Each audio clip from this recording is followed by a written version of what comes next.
La théorie de la transduction mécanique suggère que le cancer se déclenche lorsque les cellules se sentent compressées.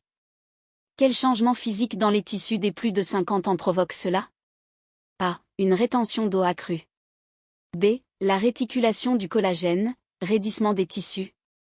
C. Un ramollissement musculaire. D. Une augmentation du sébum cutané. Réponse B. La réticulation du collagène, raidissement des tissus. Avec l'âge, des microcalcifications peuvent apparaître dans les tissus mous. Comment agissent-elles comme déclencheurs?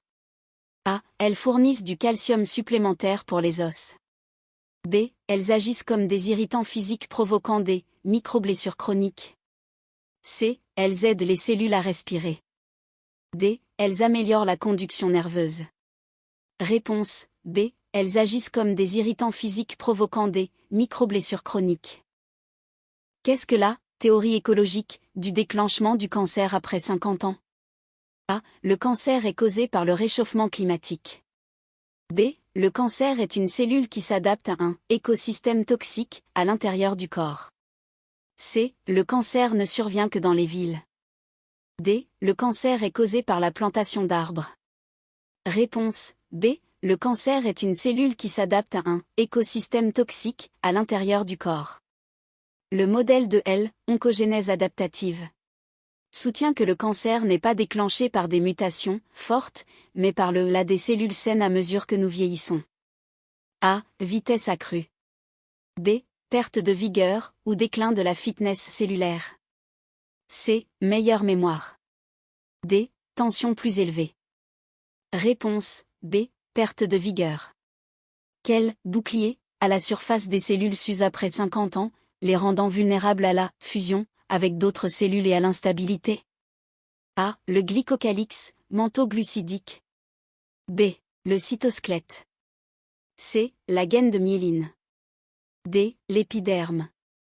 Réponse A. Le glycocalyx manteau-glucidique. L. Entropie biologique augmente après 50 ans. En termes de déclencheur du cancer, qu'est-ce que cela signifie? A. Les cellules deviennent mieux organisées. B. Le rapport signal-bruit dans la communication cellulaire devient défaillant. C. La production d'énergie augmente. D. Les cheveux deviennent gris. Réponse B. Le rapport signal-bruit dans la communication cellulaire devient défaillant. L. Inflexibilité métabolique est courante au milieu de la vie. Comment l'incapacité à basculer entre le brûlage des graisses et celui des sucres déclenche-t-elle le cancer? A. Elle vous fait courir plus vite.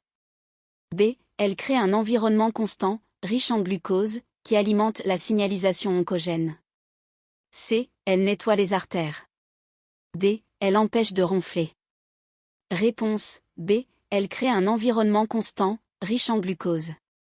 La théorie de la niche vasculaire stipule que le cancer se déclenche lorsque la paroi de nos vaisseaux sanguins, endothélium, devient après 50 ans.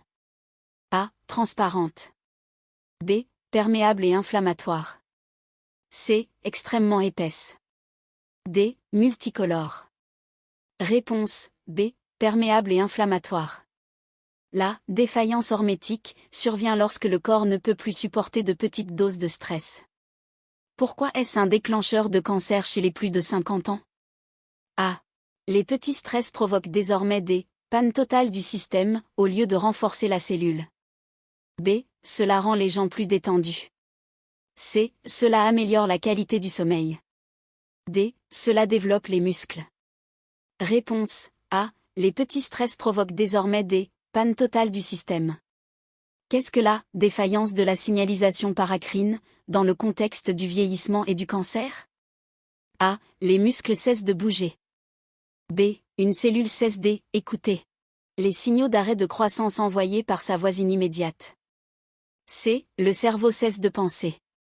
D. Les poumons cessent d'expirer. Réponse B. Une cellule cesse d'écouter les signaux d'arrêt de croissance envoyés par sa voisine immédiate.